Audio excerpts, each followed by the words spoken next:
Halo Pak Marcelo, sebelumnya perkenalkan saya Junita Sarevina Pasi dengan NIM 2024 021 002. Nama saya Laurentia Fearista Evelyn dengan NIM 2024 021 001. Untuk hari ini kita bakalan ngebuat video diskusi untuk proyek UAS Dasar Logika Matematika. Untuk beritanya nanti bakalan dibacain oleh Evelyn. Artikel yang kami ambil itu dari artikel Tempo yang berjudul menyesatkan 80% perempuan penderita kanker paru disebabkan karena asap dapur. Junita, kamu pernah lihat nggak postingan di Instagram yang judulnya itu lebih dari 80% wanita dengan kanker paru-paru itu ternyata nggak disebabkan karena merokok loh, tapi karena asap dapur yang kurang ventilasi. Aku udah lihat sih, soalnya kan itu kayak banyak banget ya orang-orang yang nge-repost. Terus aku juga sempat baca verifikasi yang dari berita Temponya. Dan ternyata dari Tempo sendiri aja tuh kayak ngeklaim kalau misalnya berita itu tuh kayak menyesatkan gitu, Len. Iya sih, aku tuh paling lihat falasinya itu false cause.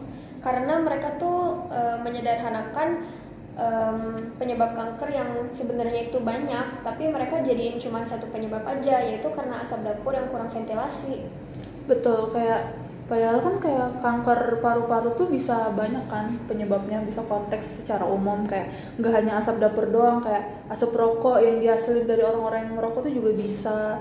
Terus juga selain asap dapur tuh juga bisa karena faktor genetik atau bahkan polusi udara gitu. Iya sih, bener. Tempo juga bilang nggak ada satupun penelitian yang bilang kalau misalnya asap dapur itu jadi salah satu penyebab utama. Tapi di postingan Instagram itu tuh bilang seolah-olah kalau misalnya penyebab tunggalnya itu karena asap dapur itu. Terus di berita itu aku juga ngelihat kayak ada falasi hasty generalization gitu sih. Karena mereka kan ada bilang kan lebih dari 80% wanita dengan kanker paru itu tidak merokok. Tapi mereka tuh nggak menjelaskan secara signifikan data 80% itu tuh dapat dari mana gitu. Bener-bener. Padahal angka itu tuh sebenarnya muncul dari studi di kelompok tertentu aja, kayak perempuan di Tiongkok sama di India, Amerika. Tapi klaimnya itu dibuat seakan-akan itu tuh berlaku untuk semua perempuan di seluruh dunia. Ya, setuju aku. Karena klaim mereka itu tuh ngebuat orang tuh jadi kayak salah paham gak sih sama berita itu.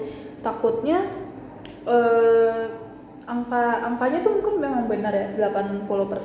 Tapi konteks yang mereka gunakan tuh kayak disalahgunakan gitu. Itu bahkan bisa menyebabkan generalisasi yang seakan-akan terburu-buru. Bener-bener. Aku juga nemu nih falasi cherry picking. Mereka tuh cuma nunjukin data yang mendukung hubungan antara asap dapur sama kanker paru-parunya aja, dan mereka tuh nggak nunjukin bukti penting dari data lainnya juga gitu. Iya, kayak polusi udara yang ada di luar ruangan. Tempo kan kayak mengabaikan hal itu kan. Padahal itu tuh bisa menjadi faktor kedua setelah rokok gitu. Tapi diklaim bahwa itu tuh malah diabaikan gitu sama Tempo. Belum lagi ada faktor lain kayak faktor genetik kah atau mutasi yang juga sering terjadi di perempuan-perempuan yang ada di Asia. Jadi postingan itu tuh cuma ngambil dari satu sisi fakta aja. Betul. Dan ngasih kesan bahwa asap dapur itu jadi penyebab utama dari kanker paru-paru dari wanita yang nggak merokok. Nah betul, makanya menurut aku informasi kayak gitu atau berita yang kayak gitu harusnya disampaikan secara konteks atau disampaikan secara jelas gitu alasannya. Misalnya memang ada di negara tertentu atau di populasi tertentu yang menunjukkan angka tinggi di mana perempuan non perokok itu terkena kanker paru-paru. Tapi penyebabnya itu beragam, nggak hanya satu kayak asap dapur gitu, tapi penyebabnya tuh beragam dan mereka tuh saling berkaitan. Bukan cuma karena asap dapur, tapi juga bisa karena kayak tadi faktor genetik kah, atau mungkin asap rokok, atau mungkin polusi udara yang ada di luar ruangan. Benar-benar.